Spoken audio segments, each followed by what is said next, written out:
دیکھا تو اس کی ماں کو جب اس نے دیکھا بیہوش پڑی ہوئی ہے، وہ ایک دم چیخ کے روئی کہ نہیں نہیں بیہوش ہے، کچھ بھی ایسی بات نہیں ہے. تو یہ اس نے باقی جو پانی اس کے چہرے پہ ڈال دی، وہ اٹھ کے بیٹھ گئی. اس نے جب بیٹی کو دیکھا، بیٹی نے ماں کو دیکھا تو ان کو تسلی ہوئی، تو انہوں نے اس کو گلے لگایا، پیار کیا بیٹی کو، اور دوسرے کمرے میں لے جانے لگ گئی. اب جب دوسرے کمرے میں لے جانے لگی تو اس کو ذہن میں وہ آیا جو اس کو پہلے نہیں آیا تھا ڈبہ جلانے کے بعد.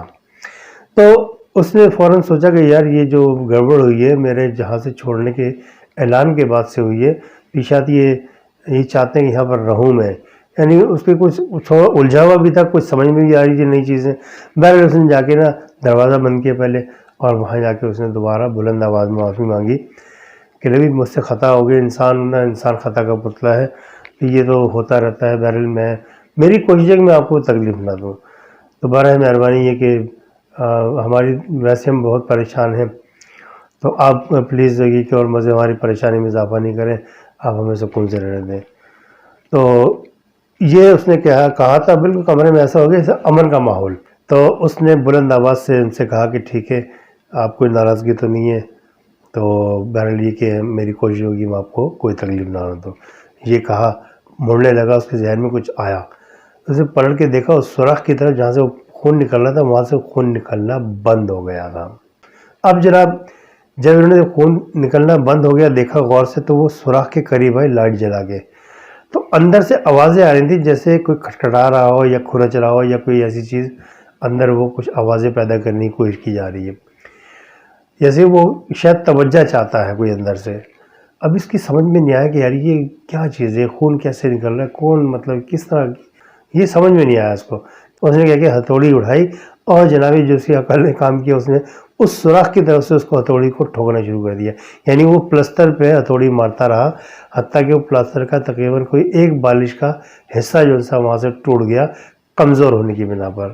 وہ جب جگہ ٹوٹی تو اس نے دیکھا کہ جیسی جگہ ٹوٹی ہے وہ جو پلستر کا حصہ نیچے گرا ہے، اتنی شدید بدبو کمرے میں. تو وہ سمجھ گیا، وہ بدبو کو پہچانتا تھا کہ یار یہ بدبو کیسی ہے، کہ ظاہر جاندیدہ آدمی تھا، ایک وقت بتایا تھا اس نے دنیا میں. وہ فوراً اس نے سیل فون نکالا، دروازہ کھولا، باہر گیا، اس نے پولیس اسٹیشن فون کیا اور پھر اخبار کے دفتر فون کر دیا. اخباری رپورٹر آ گئے، وہاں پولیس آ گئی جناب علی. تو پولیس نے کہا کہ بھائی اچھا رپورٹر تھوڑا سا لیٹ آئے. جب پولیس آئی اسے دکھائی یہ جگہ کہ دیکھیں بدبو آ رہی ہے اور یہ میں نے ایسے مکان لیا تھا. اور کہ نہیں یہ مکان کس سے لیا تھا آپ نے، کاغذات وغیرہ ہیں آپ کے پاس؟ ہاں بالکل ہے، کیوں نہیں ہے. کاغذات دکھائے، اس مکان کے مالک کا دیکھا انہوں نے حساب کتاب کی، ہاں یہ مالک ہے اور یہ جناب علی اس کا نمبر ہے آپ کے پاس جس پہ اس سے بات ہوتی ہو. کہنا جب اس سے بات چیت چل رہی تھی میری مکان کے لین دین سے پہلے، تو میں نے اس کا فون نمبر میرے پاس موجود ہے، میں نے اس کو سیو رکھا ہوا اپنے پاس. پولیس نے فون کر کے اس کو بلا لیا تھانے. جب یہ تھانے پہنچا تو اس کو گھر لے کے گئے تو اس کے رونگٹے کھڑے کہ یار یہ تو میرا گھر لے کے جا رہے ہیں جہاں پر میں مطلب رہتا تھا، جو میں نے بھیج دیا. اس کی آنکھیں پھٹی کی پھٹی رہ گئی، سمجھ گیا کہ یار یہ کوئی کہانی ہو گئی، لگتا ہے مجھے کہ گڑبڑ ہو گئی ہے. اب اس کے ذہن میں کھچڑی پک رہی تھی. اب جیسے ہی وہ گیا ہے اور جا کے جو یعنی پولیس انویسٹیگیشن کر رہی تھی، انہوں نے اس کو بٹھا کے سوال جواب کرنا شروع کر دیا. ادھر ادھر کی باتیں کر کے جب انہوں نے 2-3 سوال گہرے کیے تو پتہ لگا جناب، اس نے بولا کہ ہماری وائف کہاں ہے. کہ لے یار وائف میری گم گئی تھی، تو میں نے رپورٹ بھی کروائی تھی پولیس یعنی تھانے میں. کہ لے اچھا. تو اس نے فون کر کے پوچھا، تاریخ وغیرہ معلوم کی. اس نے بتایا تاریخ کا کہ میری فلاں تاریخ کو میں نے اس کو رپورٹ کروائی تھی. فون میں کیا بتانے پہ کہ بھی ایسا ہے، رپورٹ دیکھو. ایسا ہے ان کے پاس، مطلب رپورٹ ہے آپ کے پاس موجود؟ اس نے دیکھا کہ ہاں جی رپورٹ تو ہے، لیکن وہ بندی ملی نہیں تھی ہمیں. پورا علاقہ چھان مارا تھا ہم نے ہر طریقے سے، لیکن بندی ان کی نہیں ملی تھی. کہلے بندی ملی؟ کہلے نہیں. کہلے پھر تم سکون سے بیٹھ گئے؟ کہلے بھائی کیا کرتا ہے بتایا، میں نے تو رپورٹ کروا دی تھی. کہلے رپورٹ کروا دی اس کا مطلب آپ کا کام ختم، آپ کو کوئی ملال نہیں آپ کی بیوی کیوں گم ہونے کا؟ کہنے کی سر کیوں نہیں ملال، مجھے بہت ملال ہے. کہلے ملال ہو تبھی تو تمہاری صحت بنی ہوئی ہے، اور اگر حقیقت میں ملال ہوتا تو تمہیں بہت کمزور ہونا چاہیے تھا فکر کی وجہ سے، غم کی وجہ سے. تم کیسے شوہر ہو یار؟ تو وہ منہ لٹک گیا اس کا. کہ لے آؤ تمہاری بیوی مل گئی ہے، میں تمہیں ملواتا ہوں، آؤ. تو مزدور کو اشارہ کیا، اس کو کالر سے پکڑ کے رکھا تھا.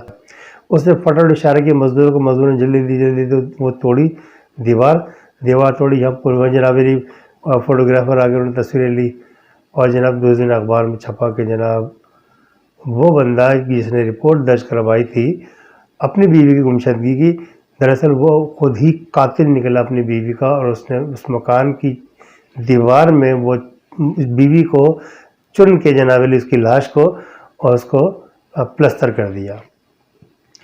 چھوٹا موٹا پلستر تو انسان کر ہی لیتا ہے، کاریگر کی ضرورت نہیں پڑتی. وہ اتنی سی جگہ میں بیچاری سوکھی سڑی سی اس کی بیوی تھی، تو وہ سمٹ سمٹا کے اتنا سوراخ اس نے کیا تھا، دیوار کھوکھلی کی تھی کہ اس میں سمٹ کے آ جائے بس.